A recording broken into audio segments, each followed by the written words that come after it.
Yang pertama ini akan dibawakan oleh Bapak Edwin Raharjo. Jadi Bapak Edwin Raharjo ini adalah seorang seniman yang berlatar belakang arsitektur. Bapak Edwin ini sudah cukup banyak menimba ilmu baik dari dunia seni maupun dunia arsitektur.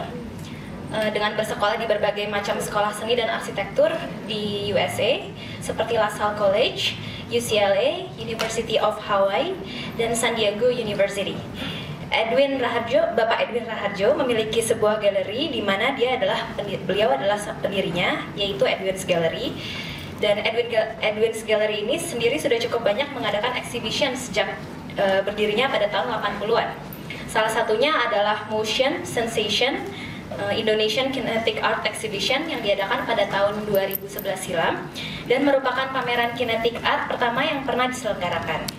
Saat ini, Bapak Edwin menjabat sebagai Ketua AGSI atau Asosiasi Galeri Seni Rupa Indonesia. Ya, kepada Bapak Edwin. Saya pernah di London dan saya pernah di Belanda dan juga saya pernah di 5 kota di Amerika. Jadi ketika itu orang bilang saya bingung, orang bingung. Jadi saya berpindah-pindah major ya. Saya berpikir bahwa ketika itu saya berpikir dan mungkin sangat kontroversial bahwa saya nggak setuju dengan apa namanya spesialisasi. Jadi karena saya pikir orang akan menjadi cepat pintar dalam satu bidang. Misalkan kita ngomong ada belajar cosmetic surgery, ya. Tetapi kalau kita melihat sekarang kenapa banyak di kota-kota di universitas terkenal di Amerika maupun di Inggris ataupun di Australia banyak double major. Nah itu kita bisa melihat bahwa orang bisa menjadi cepat dalam satu bidang, tapi dia tidak paham akan bidang lain. Nah, ketika dia mau mengembangkan bidang itu, dia akan kesulitan. Jadi kita harus lihat bahwa orang yang membuat peralatan untuk cosmetic surgery, pasti dia tuh mengerti masalah laser atau technical sebagai hobinya mungkin, atau dia sekolah kedokteran, atau sebaliknya dia kedokteran yang mau suka dengan dunia medical. Nah, di sini kita bisa lihat. Nah, kalau kita mundur ke belakang, gitu, misalnya kita Da Vinci, dia seorang pemikir, dia seorang seniman, dia seorang engineering. Itu dalam dunia sekarang saya kok nggak mungkin. Nggak mungkin kenapa? Karena saya nggak mungkin ada seorang sekolah engineering tiba-tiba menjadi seniman. Apalagi zaman modernis, di mana orang itu punya kotak-kotak tersendiri. Nah, di situ sebetulnya saya agak bertolak belakang dengan pemikiran itu dan saya berpikir bahwa saya bisa tahu segala macam persoalan sehingga saya bisa mengembangkan apa yang saya kerjakan gitu. Jadi tahun 80 saya membuka studio Sigma Studio untuk mengerjakan iklan gitu. Jadi udah gitu tahun 84 saya membuka galeri dan saya berhubungan dengan seni rupa, dengan seni patung, seni lukis dan sebagainya. Dan tiba-tiba saya merasa bahwa sebetulnya galeri saya itu harus didesain lighting oleh fotografer. Kenapa? Karena saya belajar fotografi dan arsitektur itu, saya sadar bahwa arsitektur tidak mengajarkan sedetail fotografer, karena fotografer is about light. Ya. Jadi itulah kenapa kalau ketika saya diminta untuk berbicara, saya tertarik. Saya tidak akan membicarakan masalah arsitektur, tapi saya ingin membicarakan sesuatu yang mungkin akan membuka cara Anda berpikir untuk lebih kreatif. Itu saya inginkan dan memang saya tertarik dengan apa dikatakan Pak Kemas tadi untuk orang menunjukkan kreativitasnya, karena itulah yang saya rasa sangat berkurang di kita ya. Gitu. Jadi kalau kita bisa melihat juga bahwa di dalam seni rupa misalkan kita lihat ada pematung membuat lukisan, ada pelukis membuat pematung. Yang dulu di zaman modernis itu yang sangat formal tidak ada atau tidak boleh. Ya. Malah banyak seniman kita sekarang misalkan yang pelukis itu berasal dari grafis. Kemarin minggu lalu itu saya ketemu seorang graphic designer dan tiba-tiba dia mengatakan saya bikin lukisan dan terus saya kaget karena apa? Karya dia begitu kreatif dan begitu aneh buat saya dilihat karena sudut pandang dia itu dari seni grafis tapi dia melukis dan lukisnya itu campur dengan Corel Draw, dengan Photoshop. Ini nggak pernah dilakukan dan saya pikir inilah yang kita perlukan, bukan melukis hanya dengan konteks pakai kanvas, pakai cat minyak, selesai. Anda bisa lihat dalam dunia lukisan sekarang banyak sekali pelukis yang juga pakai drawing di kanvas. Ya, di zaman modernis itu nggak boleh. Drawing adalah drawing, kanvas adalah kanvas, patung adalah patung. Nah, kita bisa melihat sekarang juga seni patung pakai drawing, pakai lukisan. Jadi inilah ada kebebasan, orang bisa bereksplorasi kemana saja. Dan saya pikir itu yakin akan sama dengan arsitektur, akan sama dengan dunia lain. Kita dibebaskan, tentu nanti ada aturan mainnya. Tapi kita bisa melihat sekarang, kalau saya melihat seni patung, saya bilang sama mereka, kenapa Anda nggak mengenal fiberglass, atau mengenal carbon fiber, atau titanium, gitu, atau kalian nggak mengenal graphite, atau nggak kenal Kevlar? Kenapa harus patung Indonesia harus fiberglass, kalau nggak kayu, that's it, atau logam yang dinamakan bronze, gitu kan?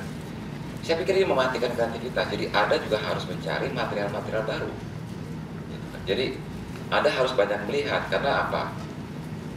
Seperti seorang pemain bulu tangkis, kalau dia atau bulu tangkis misalkan kelas Indonesia atau kelas dunia, dan dia dicemplungkan atau ditinggalkan di kotak kecil yang nggak ada lawannya, saya rasa dia akan pelan-pelan akan turun kualitas. Kenapa? Dia nggak ada pertandingannya, dia nggak pernah bisa diskusi dengan temannya. Nah, kalian pun meskipun kalian tinggal di Indonesia atau dimanapun, kalian sekarang dengan adanya internet, kalian bisa membuka dan bisa melihat perkembangan di luar, bagaimana mereka mengerjakan. Jadi kalian itu mesti menguasai cara kalian berpikir. Itu saya pikir yang paling penting, gitu kan. Jadi apa kalian pernah dengar namanya misalkan dalam seni kinetik ada netkan, pernah dengar nggak? Itu menarik kalau Anda nanti saya kasih lihat kalau Anda mau lihat. Jadi bagaimana mereka itu mengadopsi teknologi-teknologi atau ilmu-ilmu lain ke dalam dunia arsitektur. Itu kita nggak bisa hindarin. Mungkin kita juga mendengar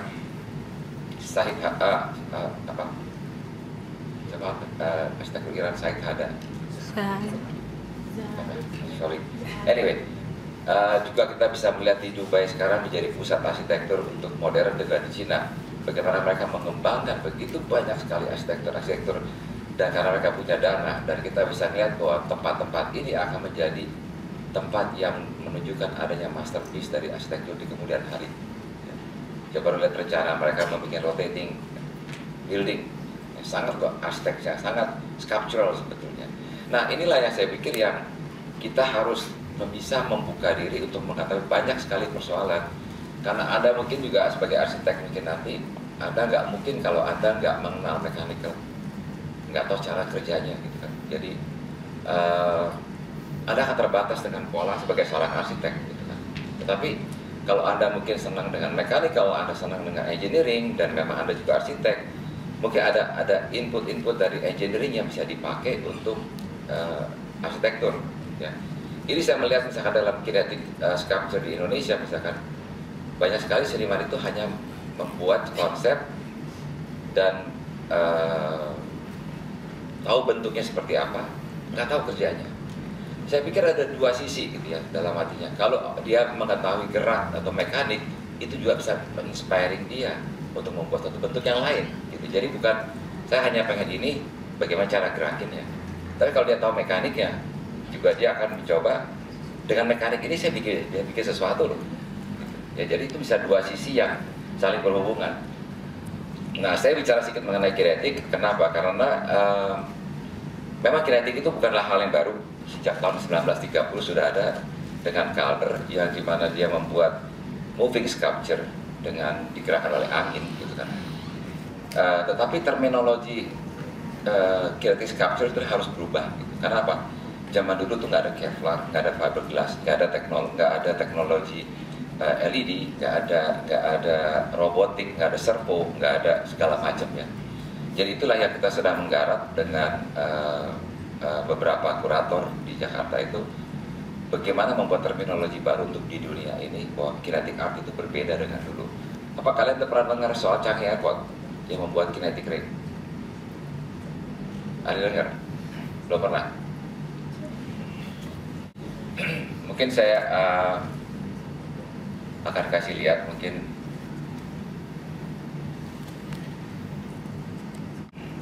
saya kasih ini dulu ya, saya kasih lihat Rubin Margolin bagaimana dia menguasai ruang.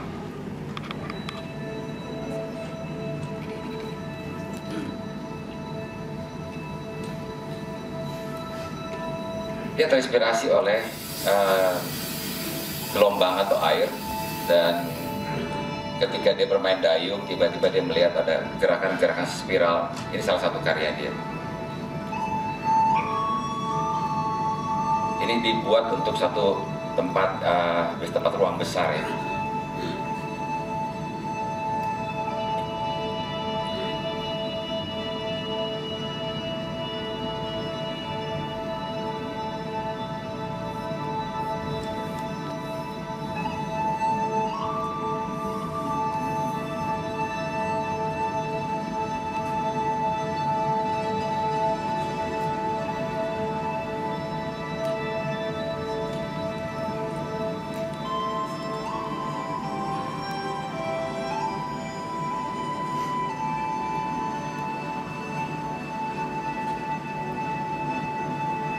Yang perlu Anda tahu adalah banyak orang bertanya mengenai kinetika, bedanya dengan robotik. Ya. Robot itu adalah sebuah benda yang mempunyai fungsi. Ya. Karya seni tidak punya fungsi sebetulnya. Jadi karya seni memberikan fungsi kepada kita lebih pada intuisi, lebih pada kepada emosi kita, lebih pada pencerahan kita, cara kita berpikir, bagaimana kita terinspirasi oleh sebuah karya. Itulah karya seni. Ini nggak ada fungsinya kan? Hanya untuk Anda nikmati, Anda lihat. Dia menggunakan banyak sekali tali yang digerakkan oleh motor-motor yang berputar di atas, yang jumlahnya tali itu jumlahnya ribuan. Ini sebuah gelombang seperti sebuah air. Kenapa saya bawa ini? Karena saya melihat bahwa pada bentar, saya teruskan setelah ini agak selesai.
Kira-kira kalau Anda menempatkan benda seperti ini, misalkan di tempat yang agak boring tadi, saya rasa itu yang saya mau bicarakan, bahwa saya hanya kasih lihat beberapa foto.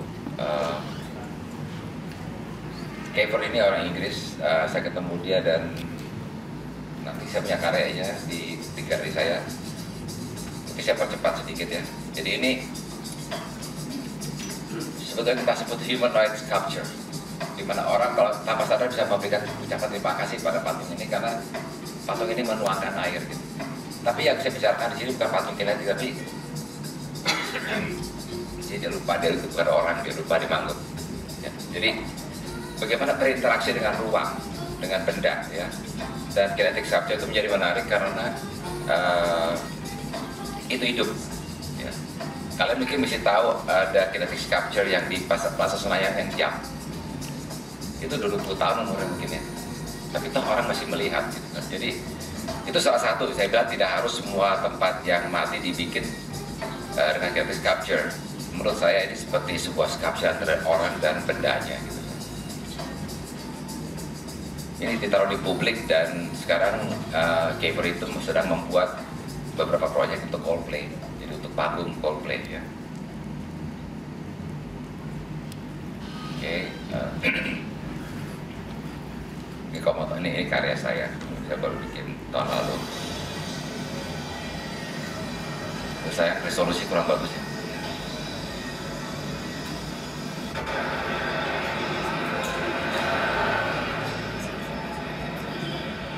Jadi sebetulnya ini saya terinspirasi oleh cumi-cumi sebenarnya bergerak.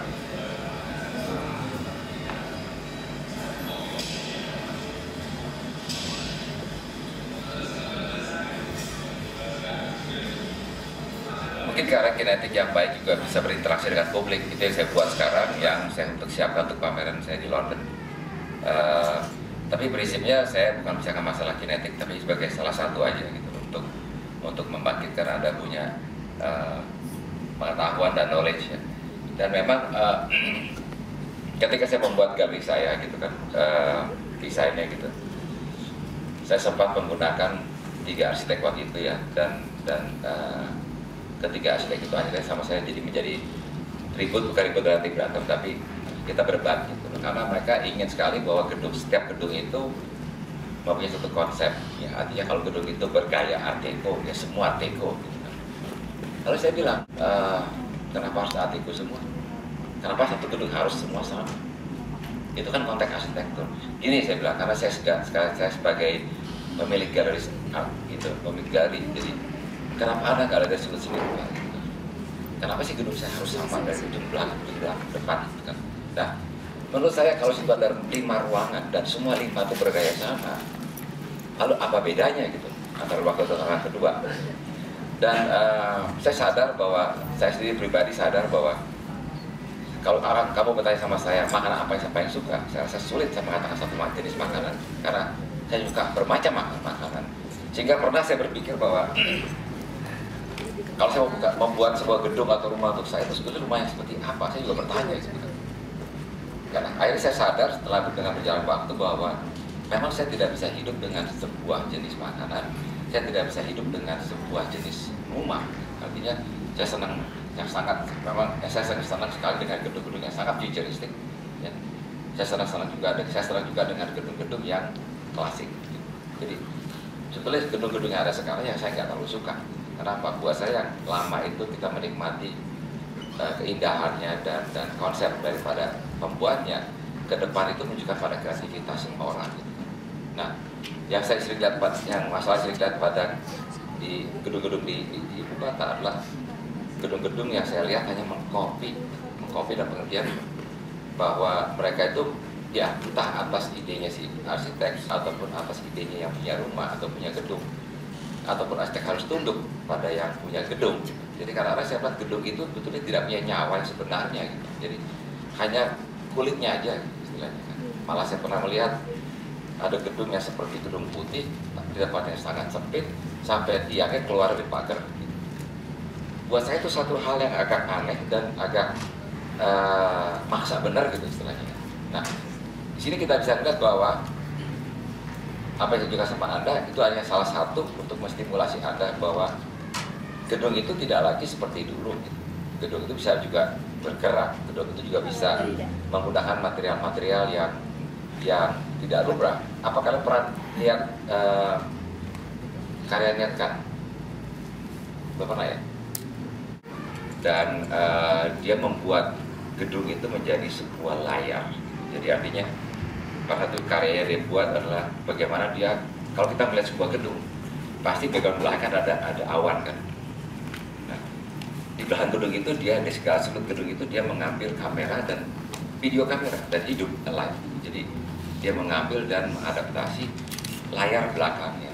Jadi kalau ada gedung di sini ada awan, dia akan mengambil kamera di sini dan mengambil gambar gedung ini dan pindahkan ke depan. Jadi Anda melihat gedung seperti tebus pandang, seperti kosong bolong, gitu, karena menyampur dengan awan. Saya pikir sangat kreatif ya. Saya rasa inilah konsep kalian bahwa kalian harus, saya tidak bicara harus menggunakan kinetik, tapi ya carilah alternatif lain, carilah material lain. Dengan pengenalan material kalian akan bisa membuka untuk berkarya lebih dari apa yang dalam konteks yang sudah biasa. Gitu. Saya rasa itu yang paling penting. Dan kalian juga mungkin banyak melihat bukan hanya internet, tapi juga banyak membaca apa yang dikerjakan di luar ya. Dan sekarang mungkin untuk arsitektur tadi saya bilang dengan Pak Kemas, mungkin Dubai yang paling menarik dengan Shanghai dan Beijing ya, karena mereka begitu ingin menunjukkan bahwa mereka itu suatu negara yang memang punya segalanya dan mereka ingin membuktikan. Tetapi yang kita lihat itu bukan kemegahan, tapi bagaimana mereka mengadaptasi dengan teknologi, dengan pengetahuan, dengan material dan sebagainya. Dan itu saya rasa yang akan membuat kalian bisa mengembangkan gitu kan. Kebetulan saya di Bali kemarin minggu lalu dan saya melihat, karena saya memang menjadi advisor dari manajer hotel dan mereka sudah pasang tenda gitu, dan saya agak kaget juga melihat tenda itu diinjak orang gitu. Artinya tenda putih itu yang begitu besar untuk satu gedung ya bentangannya mungkin sekitar ya ada segini mungkin ya, dan orang berdiri di tengah-tengah gitu sedang membersihkan apa namanya atapnya gitu. Dia bilang, apa itu nggak jebol? Oh enggak, saya bikin dari Jerman. Ya artinya bukan poin Jerman, tapi ada material yang begitu kuat untuk bentangan jauh ya. Nah, ini kan bisa membuat kalian juga, lalu saya mau apakan dengan material ini? Gitu. Kalian juga tahu nggak ada fabrik yang bisa bergerak? Kalian kenal listrik. Nah, itu istilah kami terapkan di dalam gedung-gedung. Gitu kan. Jadi mereka mulai mengadaptasikan material-material ini untuk gedung. Jadi nanti kalau kena panas dia akan berubah. Dia akan berubah dan bentuknya, dan berubah bentuk itu adalah untuk mengadaptasi masuknya sinar ke dalam gedung. Misalkan gitu. Itu kalian kan harus membuat satu gambaran yang dalam bentuknya fantasi, tapi juga harus ada realistiknya dong, Pak Mas ya. Artinya kan nggak bisa membuat gedung yang bisa berbelok-belok tapi nggak tahu caranya gimana. Ya saja itu kan konsepnya, tapi ada dasarnya untuk kalian membuat itu, dan itu akan membuat kalian bisa mengembangkan dua arah. Anda tahu materialnya, bisa mengembangkan menjadi karyanya, atau Anda mengerjakan karyanya, mencari materialnya. Gitu kan. Dan pengertian di sini itu kan ada fantasinya, karena kalian kan tidak mengerjakan real project, tapi kan harus realistic project. Gitu, ya.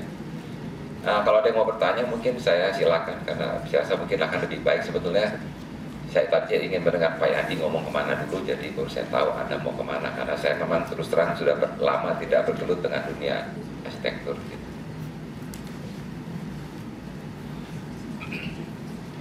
Mari bertanya.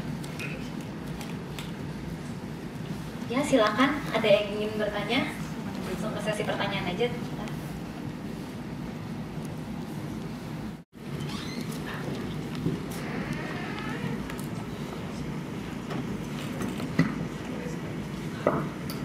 Terima kasih sebelumnya atas kesempatannya.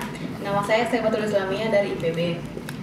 Saya ingin bertanya Pak, kapan waktu yang tepat untuk kita kapan waktu yang tepat untuk kita mendapatkan seperti ide, bisa dibilang ide kreatif, dan dapat dari ide tersebut kita bisa memunculkan kreativitas sendiri. Saya jujur aja, saya sendiri itu agak susah untuk menyambungkan antara kreativitas saya dengan ide desain saya yang ingin saya tampilkan seperti itu. Maksudnya gimana pelan sekali? Misalnya ada satu proyek, nah saya agak kurang bisa menampilkan ide kreativitas ide itu sendiri, jadi digabungin ke proyek saya sendiri gitu. Maksudnya mewujudkannya dalam bentuk real gitu? Iya. Dari kreativitas jadi real. Dalam arti real ini dalam arti gambar atau bentuk yang sebenarnya, atau bentuk model? Bentuk model. Ya, kesulitan ada di mana? Maksudnya technical atau gimana? Mungkin Pak lebih ke idenya. Jadi idenya maksud gini. Contohnya seperti apa? Yang lebih konkret gitu. Kalau lebih konkretnya seperti misalnya kita membuat traffic sign. Kita ingin buat yang lebih ingin munculkan ide yang sangat-sangat kreatif. Nah, bagaimana cara Bapak sendiri untuk mengolah ide itu, bisa ide yang ingin kita tampilkan bisa tersampaikan pada user itu sendiri, Pak? Ya, kalau saya misalkan Anda bicara masalah sign itu tadi kan maksudnya sign-nya untuk public sign ya. Mungkin pertama kalau saya melihatnya harus kita gini. Saya pernah membaca juga banyak buku yang pernah ketika seniman bertanya gitu. Ketika seniman membuat sebuah karya yang begitu kreatif, itu dari mana asal usulnya sih? Saya rasa seniman itu nggak pernah bisa menjawab. Karena apa? Itu saling berhubungan dengan mundur ke belakang ya. Mungkin karena orang tua kamu, mungkin juga karena sekolah kamu, atau pendidikan kamu, atau teman kamu, atau lingkungan kamu, atau kota kamu. Jadi itu begitu banyak yang memberikan masukan ke dalam hidup kamu sendiri, sehingga mengapa kamu senang berkarya atau punya ide seperti itu gitu. Dan saya sendiri meyakini bahwa orang itu harus punya banyak pengetahuan gitu. Dengan segala macam pengetahuan itu ada hubungannya gitu kan. Nah, hubungan itu yang akan membuat Anda menjadi kreatif. Nah, kalau saya membuat sign seperti Anda katakan, yang pertama bisa dari dua arah. Satu arah adalah saya flashback mundur, ya, melihat apa yang pernah saya tahu atau pengalaman atau pernah saya lihat ke belakang, dan saya coba melihat ke depan gitu. Atau saya melihat juga dari si realistiknya, apa sih peraturan pemerintah mengenai sign itu kan bisa gitu. Karena apa? Jangan sampai kita membuat satu sign yang sangat kreatif tapi nggak mungkin dipakai. Nah, itu saya rasa nggak applicable gitu ya. Jadi saya rasa mesti hati-hati karena di dalam dunia arsitektur itu banyak sekali memakai logik ya. Jadi artinya memakai logik dalam membuat bentuk, dalam membuat apa kayak logik. Nah, jangan lupa bahwa kita mempunyai intuisi dan logik. Dan ini yang sering terjadi yang saya lihat adalah di dalam seni rupa, seni lukis sendiri pun atau seni fotografi atau bidang lain pun juga kadang-kadang mereka lupa ketika mereka berkarya itu lebih intuisi atau lebih logik gitu.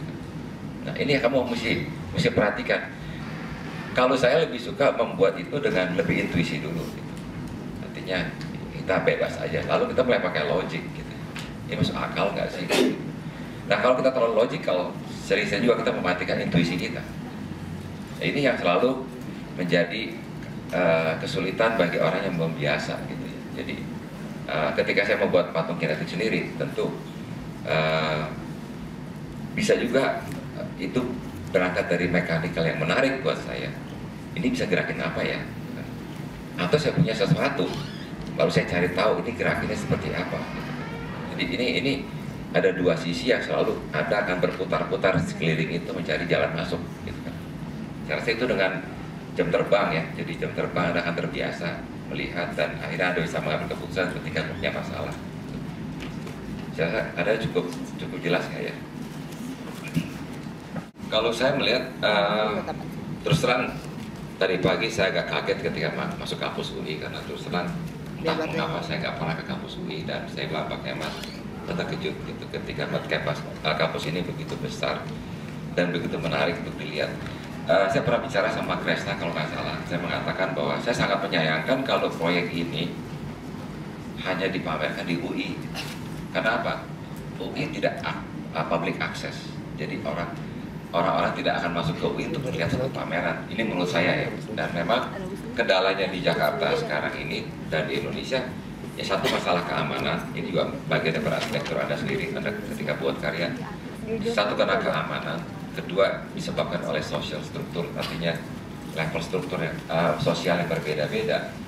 Mau nggak mau orang itu tidak nyaman berjalan di Jakarta dibandingkan dengan di Singapura atau di kota lain yang lebih aman. Nah, akhirnya aktivitas orang masuk ke mall. Jadi kenapa juga waktu itu kita membuat Jakarta Artistik? Ada yang pernah mampir nggak? Nggak pernah mampir di Grand Indonesia. Jadi kita memindahkan 12 galeri itu membuat showroom di Grand Indonesia di basement. Tujuannya bukan kita suka mall, tapi karena kita melihat setiap hari Sabtu, Minggu dan hari biasa orang tuh adanya di mall. Jadi mau nggak mau kita harus masuk ke mall. Gitu. Nah ini yang akan merubah juga tata kota dan juga akan merubah arsitektur di Indonesia gitu kan. Karena situasi seperti ini gitu kan. Saya rasa jadi maksudnya, nah pendapat saya mau nggak mau mall itu menjadi penting dan saya ingin sekali dan saya suka pada Kresna, kenapa tidak membawa proyek ini kepada publik, gitu kan? Dimana publik bisa melihat, publik bisa menikmati. Karena terus terang saya juga bertanya, apakah saya salah? Saya nggak tahu mengenai UI, gitu kan? Nggak pernah kemari. Apa anak UI yang tidak pernah atau informasi UI gitu, kepada publik yang kurang? Gitu. Nah. Ini usul saya juga di samping ini bahwa saya kemarin baru bertemu dengan seorang dosen di IKJ, gitu. Dia mengatakan, kenapa sih saya tuh nggak pernah ke IKJ atau ya pernah dulu tapi sudah lama, 5 tahun lalu, atau mampir ke tempat-tempat sekolah-sekolah. Gitu. Saya bilang saya seorang profesional dan saya nggak mungkin akan kemana-mana jalan-jalan gitu kan. Jadi kalau proyek kecil juga nggak ada, Anda nggak akan melakukan proyek medium. Ini berlaku bagi semua orang, sebetulnya di segala profesi, di segala disiplin. Jadi yang saya ingin bangkitkan pada kalian adalah di samping kalian belajar, di samping kalian berkreasi, mulai memikirkan masalah networking, karena itu akan berguna nanti kemudian hari. Ya, jadi ya gini, banyak seniman atau arsitek bikin yang terkenal dan nggak bisa ngomong. Ya nggak masalah kalau memang karya spektakuler. Karya spektakuler orang akan mencari Anda gitu. Ya, tapi kalau kita bilang karya Anda average, ya Anda mesti punya kelebihan-kelebihan lain, bisa menjual diri istilahnya gitu kan, bisa mencari data, bisa mencari network gitu kan. Saya rasa itu paling penting di kemudian hari, dan terutama dengan bertambah jumlah penduduk, bertambahnya kompetisi, bagaimana Anda bisa muncul dan tampil lebih dibandingkan orang lain. Nah, saya ingin sekali bahwa kalau bisa pameran seperti ini bisa dimunculkan di muka publik yang lebih luas. Gitu. Ya, mau nggak mau kalau di Indonesia ya mall sementara ini ya.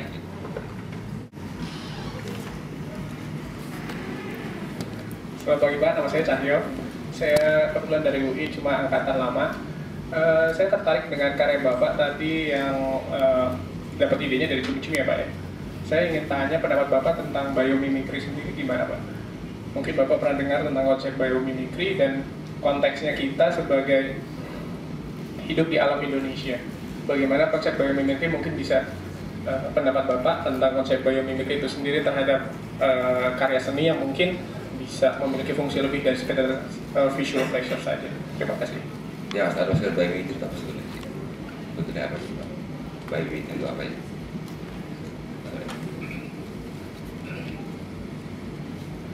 Dari literatur yang saya baca, biomimicry itu adalah sebuah sistem bagaimana kita bisa mempelajari sistem yang terjadi dari alam itu sendiri Pak. Kayak misalnya bagaimana makhluk hidup beradaptasi terhadap lingkungan sekitarnya. Dan tadi saya tertarik dengan Pak Edwin mengambil contoh dari artis Ned Khan. Saya juga pernah lihat videonya bagaimana dia bisa memanfaatkan kekuatan alam seperti angin, air menjadi sebuah instalasi atau karya seni yang cukup memukau.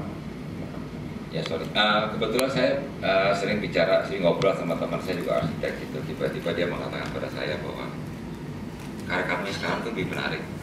Saya bilang kenapa? Ini kembali kan orang memberikan kita masukan. Kamu sadar nggak bahwa di alam itu tidak pernah ada garis lurus? Iya juga. Jadi bahan yang pohon kelapa pun tidak lurus kan. Jadi itulah alam gitu kan. Ya memang kalau kita melihat memang dari segala sudut apapun kita bekerja dan kita melihat, kita akan sadarkan gitu. Ketika saya bekerja mengenai dunia mekanik, mengenai kinetik, tiba-tiba saya tersadarkan bahwa membuat gerak itu nggak gampang. Gitu. Kita nggak akan pernah bisa melebihi kekuatan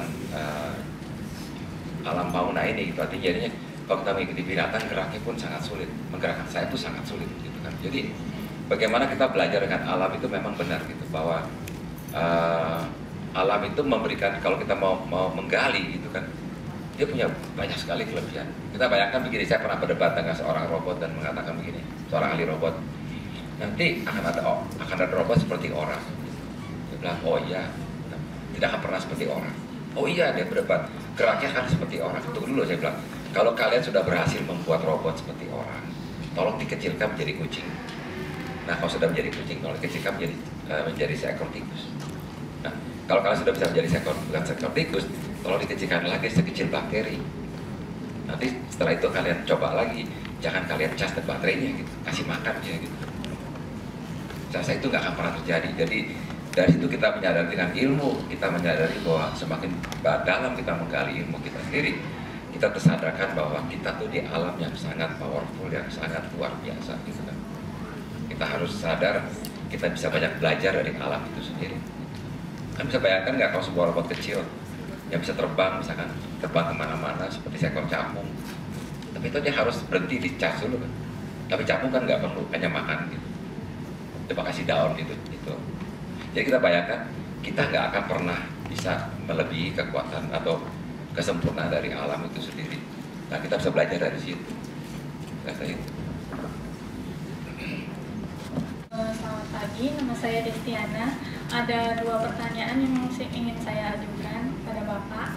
Yang pertama ialah bagaimana misalkan bagaimana desain kita tetap menjadi desain awal, sedangkan kita harus dituntut dengan suatu misalkan kayak struktur teknologi seperti itu yang menuntut kita untuk mengubah desain awal kita.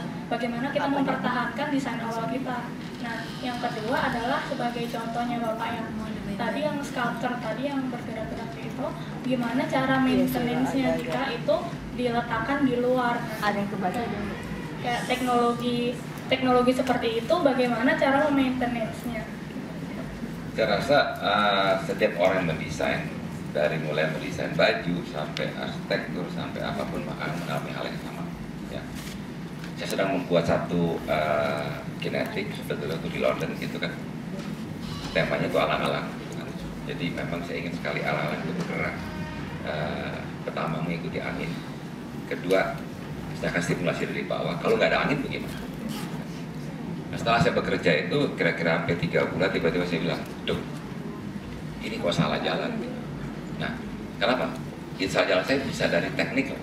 Ya. Bisa juga bahwa Anda terbelenggu gitu, bahwa saya bikin ini ya, sebut Anda jadi ide awal. Sehingga Anda tuh nggak pernah mau keluar gitu, terbang lihat dari jauh. Jadi kalau kita bilang Anda melihat itu dengan close up. Nah, kalau Anda tuh terbang ke atas atau kita menjauh gitu, kita seperti burung melihat petanya gitu. Loh, ide awalnya benar nggak sih? Yang Anda kerjakan ya, bukan ide awal konsepnya, tapi yang ketika Anda kadang-kadang kan Anda mau buat gedung atau mau buat rumah, kan Anda pengen kamar tidur di sini, ini di sini dan di sini. Anda berputar di situ kan? Padahal nggak masuk akal gitu kan? Nah, mungkin Anda keluar dari sana, Anda melihat kenapa sih nggak dirubah aja gitu posisinya? Nah, Anda ngotot tadi dan Anda merasa bahwa ide itu benar. Nah, itu jadi dengan saya setelah 3 bulan saya melihat dari jauh, saya bilang, loh, kenapa nggak dirubah dengan ini aja? Jauh lebih simpel, jauh lebih sederhana, dan jauh lebih cepat. Nah, ini kalau jalan yang tadi saya teruskan, itu akan saya akan benar-benar ketemu dengan problem mekanik, problem bahan, problem apa. Tiba-tiba dari malam saya, dari malam, aduh, kenapa sulit sekali gitu kan? Kenapa nggak disederhanakan aja? Gitu kan? Jadi tema alang-alang itu yang saya buat itu sebetulnya saya ingin bikin satu tema yang ada 50 alang-alang yang bergerak, yang bergoyang gitu. Saya pikir kenapa nggak bikin modul aja gitu kan? Modul yang bisa berisi air, bisa digerakkan oleh angin, air dan gelombang, dan juga gelombang maksudnya wave ya. Itu sebagai modul ditaruh di mana-mana gitu kan. Ngerti nggak? Baru taruh kolam. Daripada saya bikin kolam yang gitu besar, dibayangkan saya kan repot gitu kan Pak. Itu betul yang makanya saya bilang tadi, kadang-kadang kita terlupakan dengan keasikan dengan ide awal gitu kan. Dan mungkin juga saya mau tambahkan bahwa banyak orang sekali bertanya, dan bukan hanya arsitektur, tapi dalam seni rupa, dalam fotografi, dalam semua bidang seni rupa dan desain. Itu orang selalu bertanya bahwa apa sih ciri khas saya, betul nggak? Ada nggak di kepala Anda itu? Ya. Jadi itu sebuah pertanyaan yang selalu saya dengar dari seniman, terutama masih muda. Saya rasa gini, menurut saya setiap orang itu harus punya passion. Passion terhadap apa? Ya terhadap bidangnya. Artinya, oke, saya akan bicara sedikit melenceng gini. Di tahun 80-70 itu banyak sekali anak-anak sekolah yang dikarenakan orang tua. Oke, bapaknya ingin anaknya jadi dokter, bapaknya ingin anaknya jadi arsitek. Pada era saya, anak jadi arsitek. Kemudian saya dengar anak-anak jadi komputer, ahli komputer. Saya pernah berpikir begini. Di tahun 70-an itu saya pernah ketemu dengan seorang arsitek yang baru pulang dari Brasil, Indonesia, dan beliau menjadi sangat terkenal gitu kan, ketika itu. Lalu saya pikir gini, ini orang satu yang sekolah luar negeri berhasil pulang ke Indonesia, memang karyanya bagus dan dia punya pengalaman di luar negeri. 20 tahun dari sekarang ada 300 orang seperti dia pun harus bertempur. Nah, jadi itulah saya bilang bahwa kita harus sadar bahwa di kemudian hari kita akan punya kompetisi yang keras. Nah, kompetisi keras ini otomatis Anda bisa melawannya dengan apa? Dengan ketekunan Anda yang didasari oleh passion. Nah, ketika Anda punya passion, ya, saya kembali berpikir ini, saya flashback mundur supaya Anda bisa buat pengalaman Anda gitu kan. Flashback mundur bahwa kenapa passion itu perlu gini. Kalau Anda membuka showroom mobil misalkan, karena ini Anda pikir menguntungkan buat Anda buat showroom mobil, tapi Anda nggak suka mobil, saya rasa Anda kesulitan. Kenapa? Anda harus baca buku mengenai mobil. Nah, si Amir sebelah tangga Anda itu dia harus stop baca buku karena dia kesukaannya mobil. Otomatis dia akan lebih knowledgeable daripada Anda di bidang apapun. Nah, situ saya pikir bahwa dengan passion itu, dengan Anda punya tekad, Anda punya perjuangan, Anda punya networking, Anda punya kesadaran, Anda punya professionalism, pengetahuan, itu satu kesatuan. Itu buat Anda berhasil atau tidak. Gitu. Nah, apa kita katakan dengan ciri khas tadi adalah, saya pikir kalau orang mengerjakan sesuatu dengan jujur, ya, Anda bisa merasakan kok, ini dia. Nah, saya pernah bicara dengan seorang seniman di Bandung kira-kira 2 tahun lalu, dan saya ketemu dia dan saya ngobrol. Dia bilang, Pak, lihat karya saya, tahun 2000. Terus dia bilang, kamu bikin apa? Bikin sosial kritik. Dia bilang, saya kenal kamu 5 tahun. Saya tidak pernah mendengar sedikit pun komentar kamu mengenai sosial kritik. Oke. Kamu di sosial kritik? Saya tidak melarang. Kenapa? Lagi tren. Kalau kamu kasih contoh, kalau kamu sekarang pemain atau penyanyi lagu seriosa, tahun depan lagi musim dangdut, beda dangdut dong. Apa dia akan berhasil? Apa dia akan bisa menjiwainya? Saya rasa enggak. Nah, tetapi kamu bisa pikir bahwa kamu mesti menekunin sesuatu, dan itu akan nanti terlihat. Contoh paling gampang adalah kalau kamu di rumah ibu kamu suka masak, ya, dan kamu punya pembantu. Nah, kamu mengenali masakan ibu kamu kan? Kalau ibu kamu nggak memasak, kamu tahu nggak itu masakan siapa? Tahu kan? Dari mana? Rasa. Ya kalau Pak Sujoyono bilang gregetnya ada, jiwanya ada.